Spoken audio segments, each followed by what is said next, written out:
My name is Janet Fagan. I am a teaching artist with the Fry Art Museum's Creative Aging program. Today we are going to be working on a fun sculpture project that you can do with a friend. And the materials that we're going to be using are things that you may already have on hand at home. So let's start off today by taking a look at exactly what we're going to need. For this project, you only need 2 materials to make the clay. So in the image that you see on your screen, you'll notice cornstarch and hair conditioner. Those are the ingredients for the clay. The food coloring is to color the clay, which is not a necessary thing to have, but it makes it a little more fun to make several different colors of clay, which is what we're going to do today.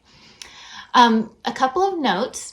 The conditioner, if you happen to need to go out to purchase conditioner, think about how it smells, because you're going to be smelling the conditioner as you make the clay. And if it's a scent that you enjoy, it makes it a lot more fun. Also, you'll notice that I just happened to purchase pink conditioner, and it does make the clay a little bit pink. So you might want to consider the color of your conditioner too. And also, don't feel like you have to buy the expensive brands. The least expensive conditioner at the store will work just fine. And you're going to need about a cup of it.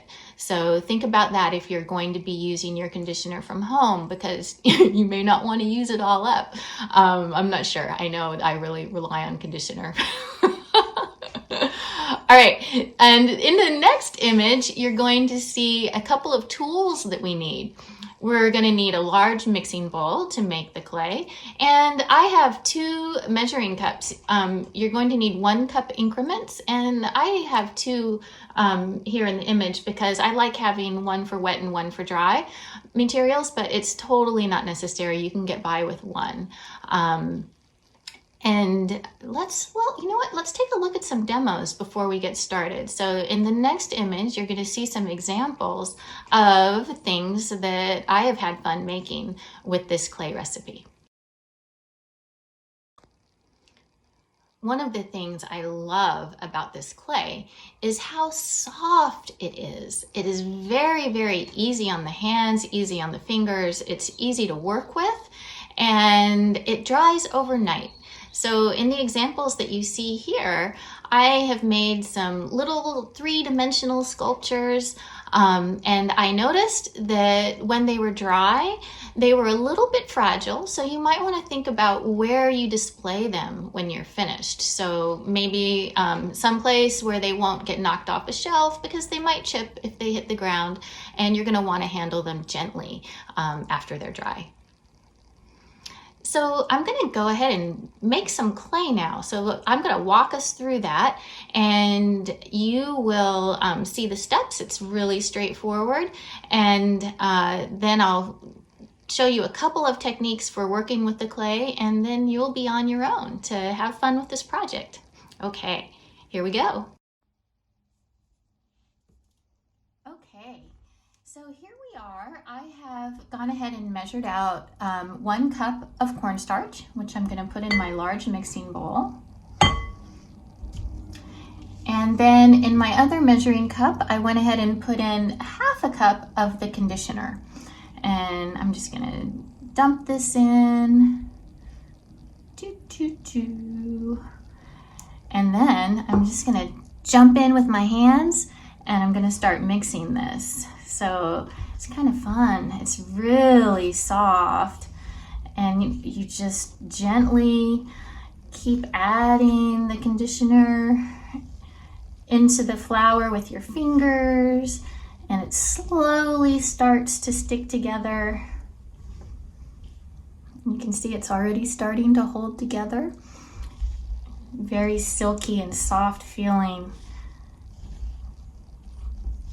And then I'm going to add a little bit more conditioner and just keep mixing until it gets to a consistency that I'm happy with. I have found that it takes about a cup of conditioner to a cup of cornstarch, but I would suggest that you just add the conditioner a little bit at a time in case the ratio is a little bit different for the brand of conditioner that you're using. This is what I'm using, this really inexpensive and very floral scented herbal essences. So I'm gonna measure out a little bit more.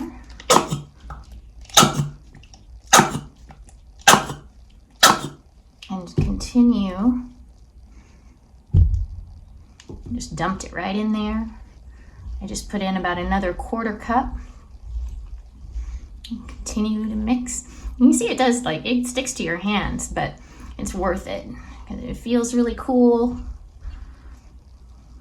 And eventually, believe it or not, this is going to turn into clay. Remember, as you're mixing your clay, you can always dust your hands with a little bit of cornstarch to make it a little bit less sticky, or just wipe off the extra on a paper towel. So here we are, the clay is all mixed, and it's time to divide the clay in half and then in half again so that you have 4 balls. Then we're going to get our food coloring and we're going to change each of the balls into a different color. We have blue, green, yellow, and red, and a little spiral of each on top of each ball is the way to go. I really love the way they look at this point. Little pastries, but don't eat them. Okay, then you just fold the color in, fold, fold, fold. And this is gonna get messy. It's gonna get on your fingers. But it's just food coloring. So it wipes off with a paper towel or maybe a wet wipe. You can rinse your hands if you need to. Roll, roll, roll. Especially after the blue, it's nice to clean your hands before you go on to the next color. And I really love what happens as you mix the color into the clay. You get stripes and swirls as it blends, and you can stop at any point where you think the pattern just looks really cool. You don't have to mix it all the way in like I'm doing. Okay, sped things up a little bit, and now we are on the last ball, which is yellow. So folding the color in, mixing it up, roll, roll, roll, pat, pat, pat. Okay, so now we have our 4 colors of clay and we are ready to make some art. I just took a walk through my house looking for fun things that might be neat to add into this project, and one of the things that I found a box of wood scraps in the garage, and so I just pulled out a scrap to use as a base for my sculpture. And I've been thinking about what I want to make, and I'm very inspired by the sky today. The sky has very few clouds in it. It is really looking like a bluebird day. And I don't know if you've ever heard that expression before, but that's a day that's just really gorgeous and perfect. And I think today fits the bill. So I am gonna use this blue, I love this color, and I'm gonna make a bluebird. So in honor of the bluebird day, I'm gonna roll out a little bit of blue, going up into what could be a little neck for the bird, and then pinching out a little beak. This clay is so soft, I just love it. And then squishing it down a little bit, maybe pinching out the suggestion of a tail, and put it on my little sculpture base here. And I'm not gonna get too fussy with it. I am excited though to use some other things that I found. So I like to collect things when I walk. And this little feather is from a recent walk. So I think I'm going to add it to this bird's tail. Give it a little fancy tail feather there. I'm gonna move these out of the way. And then the other thing that I found in the kitchen were some cocktail toothpicks. So you might have something like this around. And what's cool about these, I mean, you could stick it right here and make a fancy kind of bird plume, but what I want to do with it, I'm gonna close up that hole really easy, is I want to draw with it. So I'm gonna just take the tip of the toothpick and I'm gonna very lightly make some texture, some lines, to suggest wings. And I want to make a little eyeball. So I'm just playing and really enjoying the feel of this clay.